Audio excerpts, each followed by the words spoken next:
Notre objectif, c'est, vous le savez, hein, c'est de développer l'emploi. C'est ça qui m'anime sur le territoire bordelais. Pour le moment, on a des bons résultats.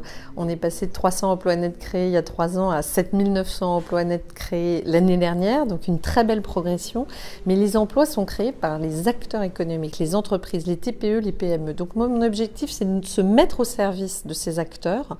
Et nous avons, grâce à la commande publique, grâce au marché public, la capacité à aider notre propre tissu économique. Alors bien sûr, dans un cadre qui est réglementé, on ne fait pas du favoritisme pour nos acteurs locaux, mais on peut participer par une, oui, je dis être malin, être innovant, c'est-à-dire faire davantage d'allotissement pour que ça puisse être, que les marchés publics puissent s'adresser à des entreprises de plus petite taille, donner de l'information en amont, expliquer ce qu'est la commande, le marché public simplifié, qui est quelque chose qui me tenait particulièrement à cœur. Bordeaux a été une des premières villes à passer cette délibération. Pourquoi ? Pour faciliter la paperasserie, c'est-à-dire éviter la redondance de paperasserie pour les acteurs économiques qui répondent à un appel d'offres. Ça veut dire qu'ils vont le faire une fois, mais ils n'auront pas à renouveler les démarches très administratives à chaque commande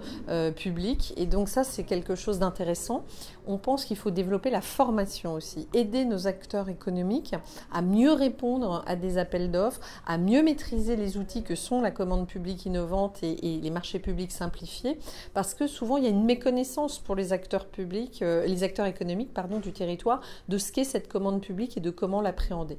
Donc à la fois de l'information et de la formation de nos acteurs pour qu'ils soient les plus à même de répondre à ces marchés qui représentent beaucoup d'argent. Alors ces réunions, on les appelle convergence marché. Ce sont des réunions qui sont complètement dans la mission des chambres de commerce, puisque les missions des chambres de commerce, c'est d'accompagner les entreprises, notamment les PME et les TPE, pour se développer dans le territoire.